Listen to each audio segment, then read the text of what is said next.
Hello my dear students, in this particular lecture we will be studying the different electrical controls of an automobile electrical system.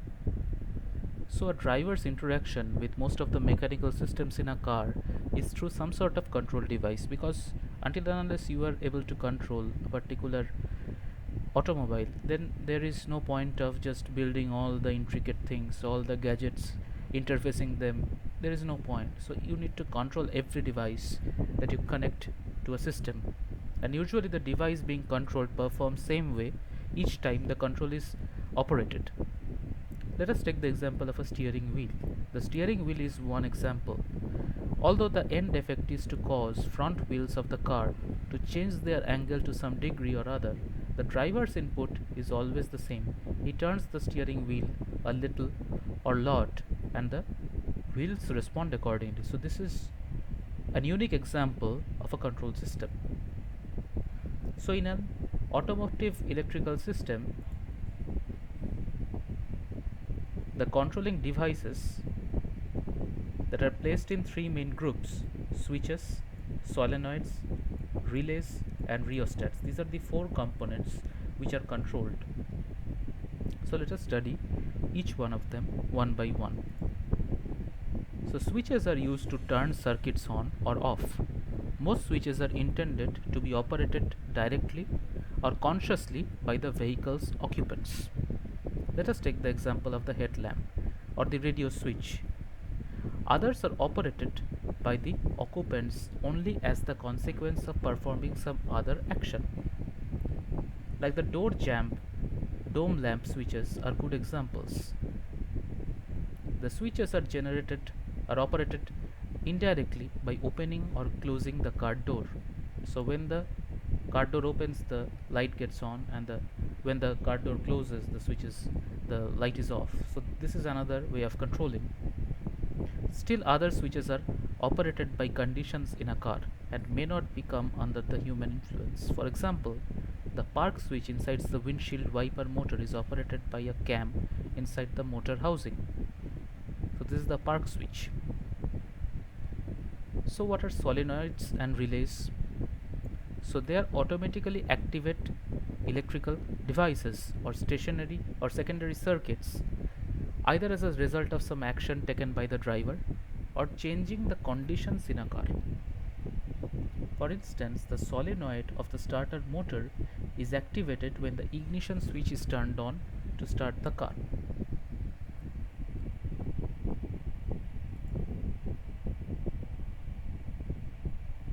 The rheostats control the amount of resistance in a circuit, thereby controlling the amount of current fed into an electrical component.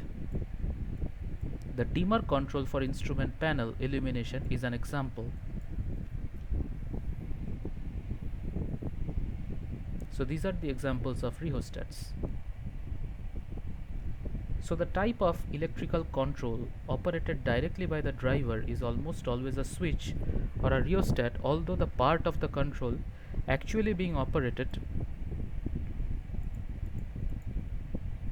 may take in the form of a knob, lever, handle, or a push button.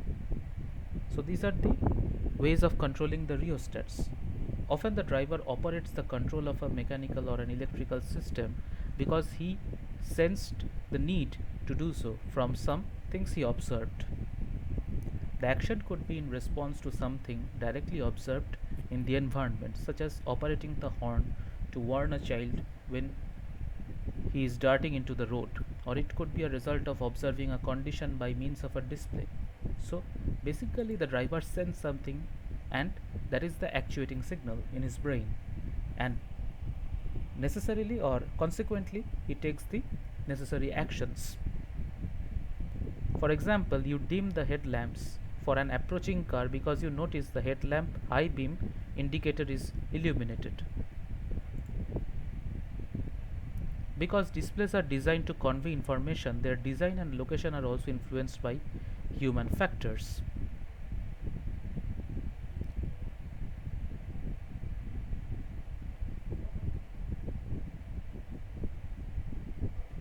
Next comes switches. Switches, in its simplest form, A switch is nothing but an on-off device capable of closing or opening a circuit. So if you see a switch, it is represented somewhat like this.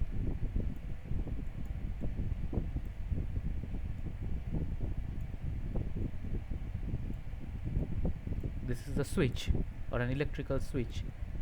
So when you close the switch, the circuit will be on. Suppose a DC battery is there. So if you turn on the switch, so what will happen? Current will flow through the circuit.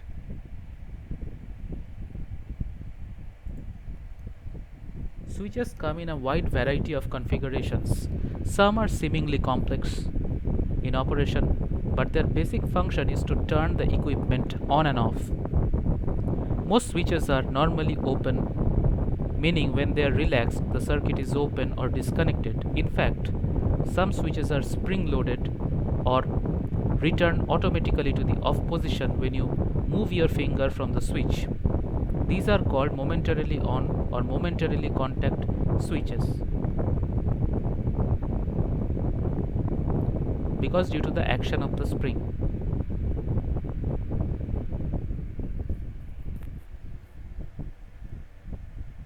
So most momentarily on switches are operated by a push button. So basically, if you see the push button,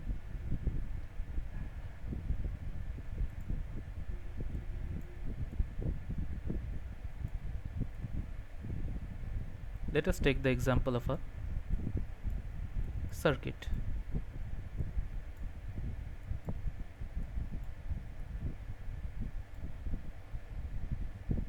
So push button is denoted like this.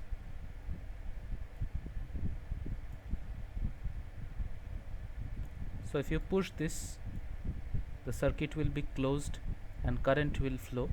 As soon as you release this, it will be again disconnected in this particular direction and the current will cease to flow. That means these are momentarily on switches. Some switches are made with built-in circuit protection in the form of a circuit breaker or a fuse, because it is a protective equipment, because high current may damage the equipment. So protective circuits are also required. So aftermarket switches are more likely than OEM switches to have this kind of protection, because the aftermarket switch is often used to control an accessory circuit added to the car by the owner. So the built-in fuse or breaker does away with the need to find the vacant slot in the car's fuse panel. However, if the switch you are using has no built-in circuit protection and there is no place in the fuse panel to add another, use an inline fuse. So you have to use an inline fuse. This is simply a fuse and a fuse holder wired into the circuit between the load and the power source. So what is a fuse basically? So a fuse is an electrical device. So a temperature is there. So if high current flows, the temperature is exceeded and that metallic part will simply melt, thus disconnecting or making the circuit discontinuous. That is the property of a fuse. So OEM switches usually do not have built-in circuit protection because most original circuits route through the car's fuse panel. So one notable exception, particularly in American built cars, is the headlamp switch. So instead of using a fuse in the fuse panel, the switch contains a self-resetting circuit breaker. So circuit breakers are basically connected by relays, or they are operated by relays which senses an excess voltage or current, and that relay will send a signal to the circuit breaker which will just make the circuit discontinuous. So circuit breakers are operated by relays.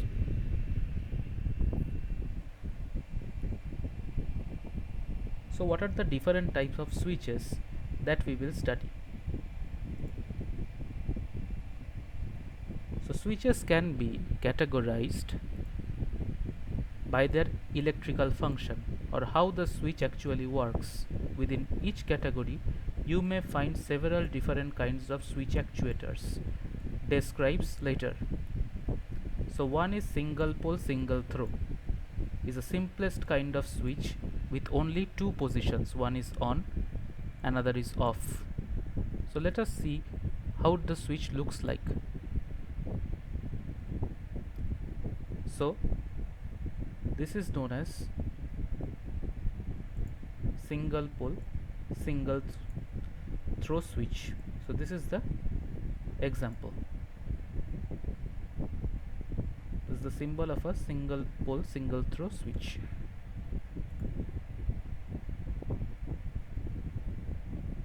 It is often referred as SPST, single pole single throw. So contrary to the popular misconception, the pole does not refer to the actuator, but the movable element inside the switch that makes and breaks the circuit. That is very important. So in most switches, you can't even see the pole unless you remove the housing. So the switch arrangement is covered by housing. So you have to remove the housing case when you need to see the switch. So push button operated SPST switches turn the circuit on when pushed and off when released. This is the most common form of momentary on switch, which is the kind of switch you would use in your house for the doorbell. Like the race car starter, buttons are another example. Also, a switch that activates a windshield washer pump is of this type. Another type of push button switch that turns the circuit on with the first push and off with the second push. You will occasionally find that rotary SPST switches are operated by a knob, but they are not common in the cars. Another is rotary type of switches. Regardless of the type of control, the SPST switch has one characteristic, and that distinguishes it from all other switches. Because it is only one pole and only two positions, that is on and off. So it can control only one circuit. The SPST switch has two terminals, one connected to the battery and another to the load. So let us take an example.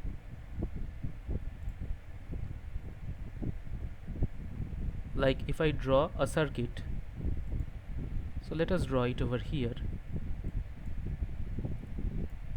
Suppose you have a voltage source over here, which is denoted by V. So this arrangement you have over here.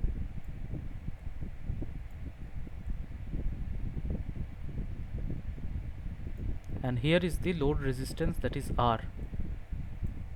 So when you close the switch, current will flow through the load. So it is known as an SPST switch.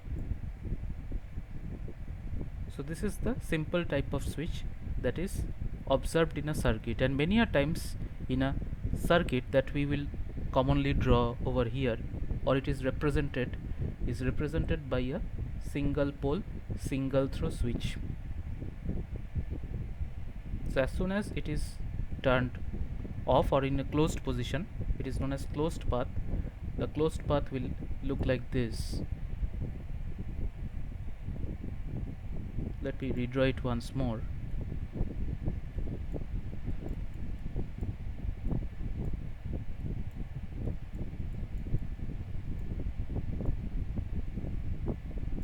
So let us supply voltage over here and the load resistance is here. So in the closed position it will be like this. So current will flow. So if V is equal to 5 volt, R is equal to 1 ohm, then what will be the current? I is equal to V by R. So what is the value of V? The value of V will be 5, and the value of R will be equal to 1. So I will be 5 ampere. So this will be the value of your current. So we will stop here for today. So in the next lecture we will be studying the rest of the 3 type of switches, that is SPDT, DPST and DPDT. Thank you.